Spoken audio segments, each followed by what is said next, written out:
한국 정부가 해외 여행객이나 재외국민을 위한 재외국민 보호법을 추진하고 있습니다. 한식 세계화 추진위가 뉴저지 학교의 공식 급식업체와 한식 조리 교육에 합의했습니다. 뉴욕주에서 대표적 세탁 용제인 퍼크 사용 금지가 추진되고 있습니다. 해외에서 소셜 시큐리티 연금을 수령하는 은퇴자가 61만여 명에 달하는 것으로 집계됐습니다.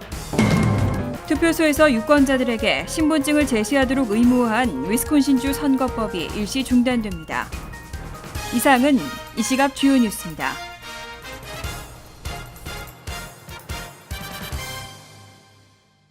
여러분 안녕하십니까? KBN 뉴스입니다. 한국 정부가 해외 여행객이나 재외국민의 안전을 강화하기 위한 법안을 추진하고 있습니다. 관련 법안은 지난 17대부터 12차례나 발의됐지만 계속 무산된 바 있는데요.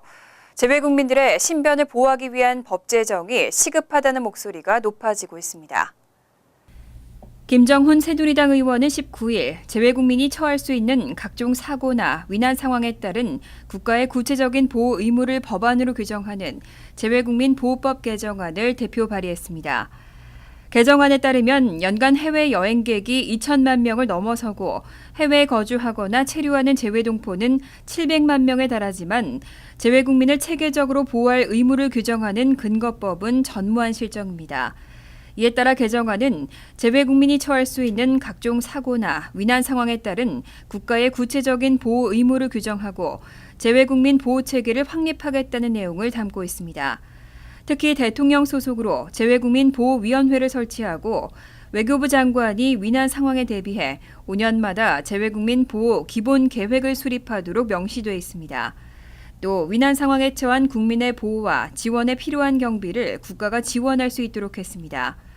한편 법 적용 대상이 되는 재외국민은 국외에서 거주, 체류 또는 여행하고 있는 대한민국 국민으로 정의했습니다. 뉴저지 공립학교의 한식 급식이 빠르면 올 가을부터 가능할 것이라는 전망이 나오고 있습니다. 한식 세계화 추진위가 뉴저지 학교의 공식 급식업체와 한식 조리 교육에 합의했습니다. 미 동부 한식 세계화 추진위원회는 지난 19일 뉴저지 학교 공식 급식업체 폼토니안 관계자들과 회동을 가졌습니다. 회동에서 한식 세계화 추진위는 올 가을부터 정기적으로 폼토니안 조리사들에게 한식 조리 교육을 실시하기로 합의했다고 밝혔습니다.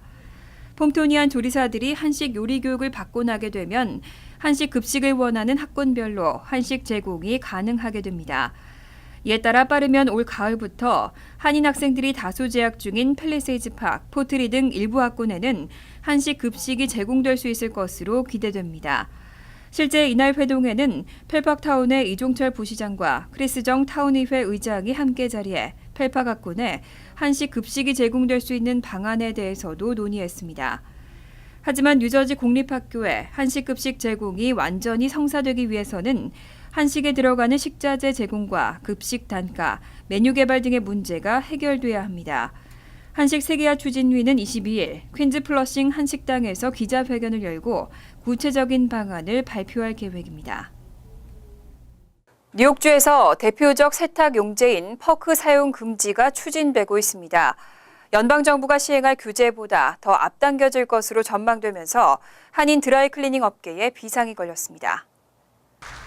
앤드류 쿠오모 주지사는 20일 맨하튼에서 열린 노동착취 단속 태스크포스 구성 1주년 기념식에서 뉴욕주 환경보호국과 보건국에 세탁용제 퍼크가 종업원들의 건강에 미치는 유해성에 대한 연구를 지시했다고 밝혔습니다. 이 연구 결과를 토대로 뉴욕주에서 퍼크 사용금지 법안을 추진할 수 있는 발판을 만들겠다는 계획입니다. 연방환경보호청은 오는 2021년부터 주상복합 건물 내 세탁소의 퍼크 사용을 전면 금지했습니다. 이에 따라 2020년까지 퍼크를 사용하는 장비를 전면 교체해야 하는데 뉴욕주가 이보다 앞서 퍼크 사용 규제를 추진하겠다는 방침입니다. 다만 구체적인 법안 내용과 추진 시기 등은 공개되지 않았습니다. 한편 뉴욕시 세탁소 중 60%에 해당하는 2천여 곳은 한인 소유로 나타나 업계는 바짝 긴장하는 모습을 보이고 있습니다.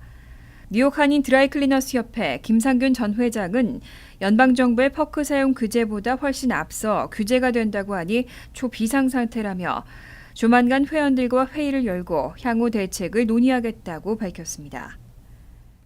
해외에서 소셜 시큐리티 연금을 수령하는 은퇴자가 61만여 명에 달하는 것으로 집계됐습니다.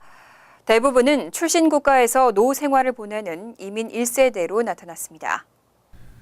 연방사회보장국의 소셜 시큐리티 연금 해외 수령자 통계에 따르면 지난 2014년 12월 기준 미국에서 은퇴한 해외 연금 수령자는 61만 3,101명이었습니다. 이민연구센터는 이들 해외 연금 수령자들이 미국 직장에서 은퇴한 후 노후를 출신 국가에서 보내고 있는 이민 1세대들과 그 가족이 대부분이라고 밝혔습니다. 반면 멕시코나 코스타리카와 같은 은퇴 휴양지에서 노후를 보내는 미국 태생자들은 많지 않았다고 지적했습니다. 실제로 미국에서 은퇴한 후 한국으로 역이민해 한국에서 연금을 수령하고 있는 한인은 4,144명으로 집계됐습니다. 직장에서 은퇴한 한인 2,795명과 그들의 배우자 1,047명, 자녀 66명 등을 모두 합친 수치입니다. 해외 수령자들이 연간 받고 있는 연금 총액은 47억 달러로 집계됐고 이들이 매월 평균 받는 연금 체크는 643달러로 전체 은퇴자들이 받은 평균 연금액 1,123달러보다 크게 낮았습니다. 이 역시 해외 수령자 대부분이 미국 취업기간이 비교적 길지 않은 이민 1세대들이기 때문인 것으로 분석됐습니다. 투표소에서 유권자들에게 신분증을 제시하도록 의무화한 위스콘신주 선거법이 일시 중단됩니다. 위스콘신주 연방법원이 관련 선거법을 임시 유예시키라고 명령했습니다. 연방법원 위스콘신 동부지법은 19일 위스콘신주 유권자들이 올해 본선거에서는 신분증을 제시하지 않아도 투표할 수 있도록 예비 판결을 내렸습니다. 미 시민자유연합은 신분증 제시를 의무화한 위스콘신주 선거법이 위헌이라며 소송을 제기해 현재 재판이 진행되고 있습니다. 이와 관련해 법원이 올해 본선거에서 주 선거법을 임시 유예시키라는 명령을 내린 것입니다. 린 아델맨 판사는 투표 권한과 자격을 갖춘 수천 명의 유권자들이 현재 신분증을 갖고 있지 않은 상황이라며 이들 중 상당수는 2011년 제정된 위스콘신주 선거법에 맞는 유효한 신분증을 발급받기가 거의 불가능하다고 밝혔습니다. 위스콘신주 유권자 신분증법에 따르면 투표소에서 인정받을 수 있는 유효한 신분증은 주 운전면허증이나 군대에서 발급한 신분증 그리고 여권입니다. 시민권 증서의 경우 투표 당시부터 2년 이내에 발급된 것만 인정됩니다. 따라서 합법적 시민이면서도 운전면허증이 없거나 신청하지 않은 경우 또 군대에 가지 않았고 여권이 없는 유권자들은 사실상 유효한 신분증을 제시하기 어렵다는 지적입니다. 뉴욕시경이 다음 주 월요일부터 일주일간 자전거 전용 도로를 침범하는 차량을 집중 단속할 예정입니다. 이중 주차나 자전거 전용 도로를 침범하다가 적발되면 $115의 벌금이 부과됩니다. 20일 뉴욕시경은 다음 주 월요일인 25일부터 29일까지 시 전역 5개 보로에서 보행자, 자전거 이용자, 안전 위협 차량을 상대로 집중 단속을 실시한다고 밝혔습니다. 특히 이중주차와 자전거 전용도로 침범 차량에 대해 집중 단속이 이루어질 전망입니다. 주차 통로 등 차량이 지나가는 통로를 막고 이중으로 주정차하거나 자전거 전용도로를 침범해 운전하거나 주정차하다 적발되면 1회당 $115의 벌금이 부과됩니다. 또 차량 운전자가 보행자와 자전거 이용자에게 길을 양보하지 않다가 적발될 경우에는 최대 $100의 벌금이 부과되고 만약 사상자가 발생했을 경우에는 경범죄로 분류돼 최대 $250의 벌금과 구류 30일형에 처해질 수 있습니다. 한편 지난달 뉴욕주 퀸즈지법은 비전제로 캠페인 시행에 대해 위헌 판결을 내린 바 있습니다. 보행자와 자전거 이용자에게 길을 양보하지 않다가 적발 시 경범죄로 분류될 수 있다는 일부 조항은 적법한 절차에 따라 마련되지 않았고 시정부의 권한 남용이라는 이유입니다. 이에 대해 최근 퀸즈 검찰은 항소를 추진 중인 것으로 나타났습니다. 갈수록 1인 가구의 비중이 늘고 있습니다. 뉴저지주 팰리세이즈 파크나 포트리, 에지워러의 주민 절반은 1인 가구로 조사됐습니다. 20일 센서스국에 따르면 지난 2014년 기준 펠팍 전체 주민의 52%는 1인 가구로 조사됐습니다.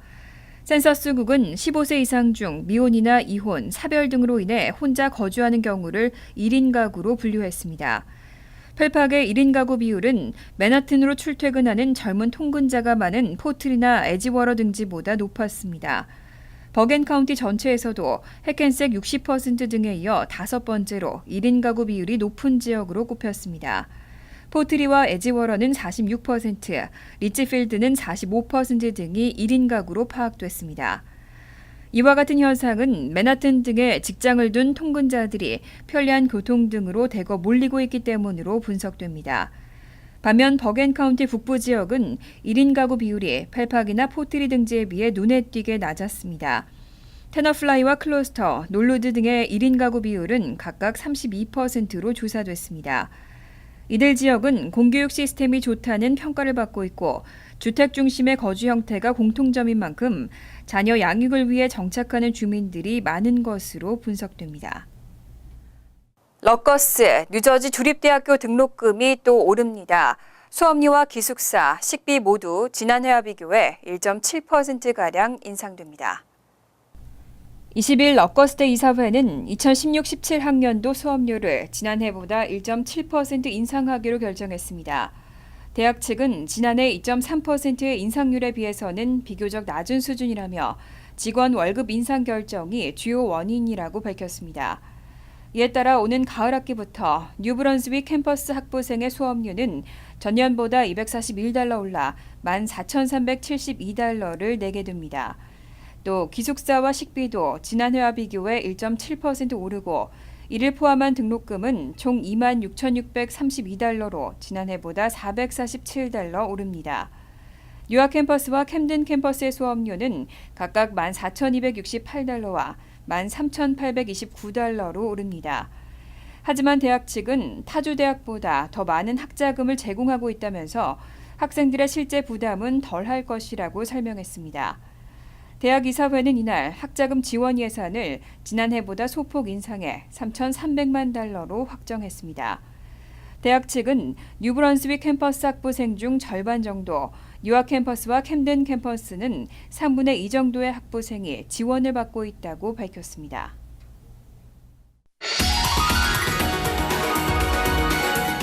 이어서 LA 지역 한인사회 소식입니다.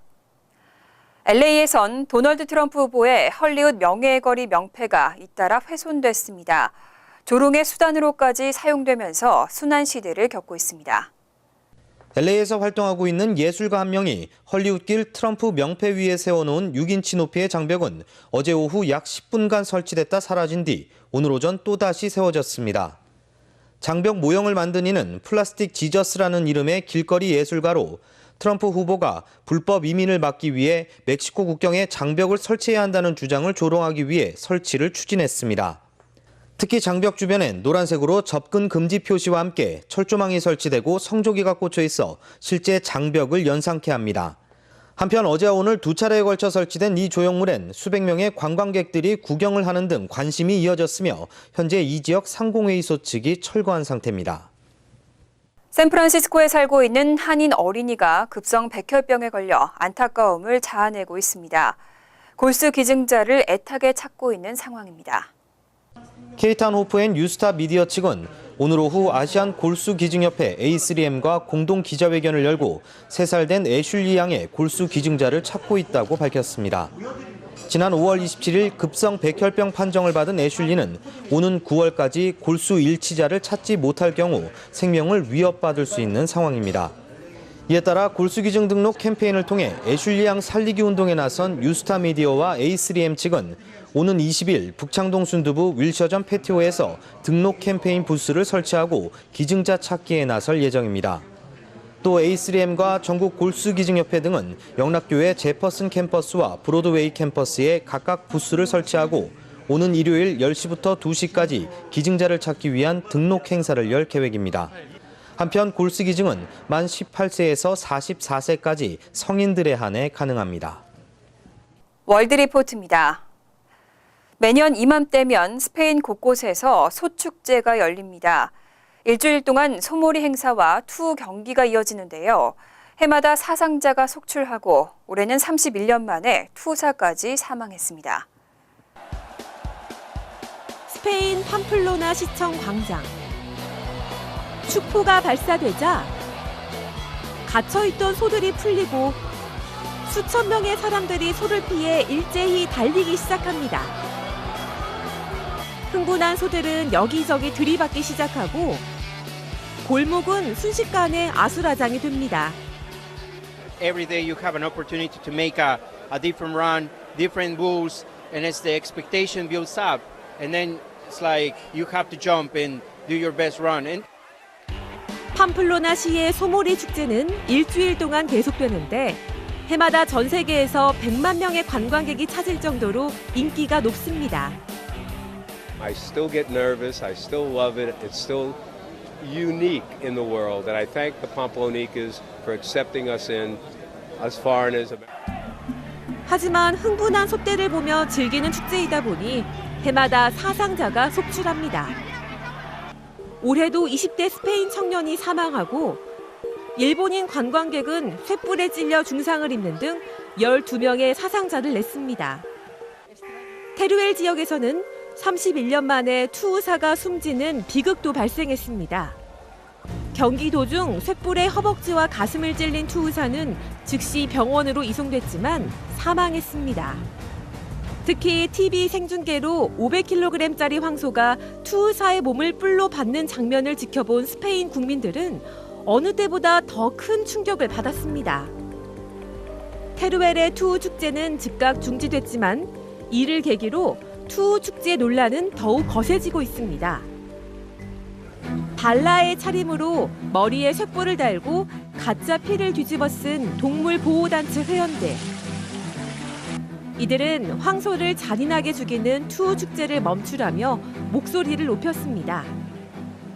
This terrible, terrible practice, which they call tradition or entertainment, really needs to stop right now. Bulls cannot wait any longer. 마드리드에서도 등에 창이 꽂힌 채 피를 흘리며 죽어가는 소로 분장한 시민들이 반대 시위를 벌이기도 했습니다. 이처럼 동물 학대와 안전성 논란이 끊이질 않으면서 카탈루냐 주 등에서는 투우를 금지시키기도 했습니다. 하지만 스페인 전역에서 열리는 투우와 소몰이 축제가 끌어들이는 관광객은 연간 600만 명, 수입은 4조 원에 달합니다. 이 때문에 죽음의 축제라는 오명에도 불구하고 지방자치단체들이 당장 황소 사업을 멈추긴 어려울 거란 분석이 나오고 있습니다. 간추린 소식입니다. 19일 오전 미주리주 벨포테인의 킹스 뷰티 서플라이에서 한인 70대 노부부가 13세 흑인 소녀에게 총격을 당해 중상을 입는 사건이 발생했습니다. 머리 연장 가발을 훔치려다 발각된 흑인 소녀 2명에게 노부부는 경고만 하고 돌려보냈지만 이들이 다시 왔고 업소 직원이 경찰에 신고해 한 명이 체포됐습니다. 하지만 체포되지 않은 한 명이 얼마 후 권총을 갖고 업소에 와 노부부에게 총격을 가하고 현금을 챙겨 도주했습니다. 마약성 진통제 펜타닐 3종류와 마리화나와 정신활성작용을 유사하게 일으키는 19가지 화학물질의 사용을 전면 금지하는 법안이 상정됐습니다. 법안은 K2, 스파이스 등으로 알려진 합성 마리화나를 근절하기 위한 것입니다. 이들 화학물질의 사용 금지 없이는 사실상 합성 마리화나의 제조와 유통을 막을 수 없는 게 현실입니다. 지난 13일 브루클린에서는 30여 명이 한꺼번에 합성 마리화나 부작용으로 응급실을 찾는 사태가 발생한 바 있습니다. 롱아일랜드 전기요금이 오는 9월부터 150% 넘게 인상됩니다. 롱아일랜드 전력공급업체 PSENG는 오는 9월부터 월 전기료가 평균 1달러 69센트에서 4달러 30센트로 154%포인트 인상된다며 이는 PSENG의 손실액을 보상해주기 위한 디커플링 제도에 따른 조치라고 밝혔습니다. 디커플링 제도는 판매량이 예상보다 적을 때는 전기요금을 인상하고 반대의 경우에는 요금을 인하해 에너지 공급자의 손실을 막아주는 제도입니다. 퀸즈 공립도서관 맥골드릭 분관이 오는 8월 12일부터 시스템 교체와 보수 공사로 임시 폐쇄됩니다. 이에 따라 현재 맥골드릭 분관에서 진행되고 있는 클럽 및 강좌는 8월 11일까지만 이용할 수 있습니다. 조앤킹 퀸즈 도서관 대변인은 정확한 공사 기간이 정해진 것은 아니지만 대략 8개월쯤 걸릴 예정이라고 말했습니다. 환율과 증권 소식입니다.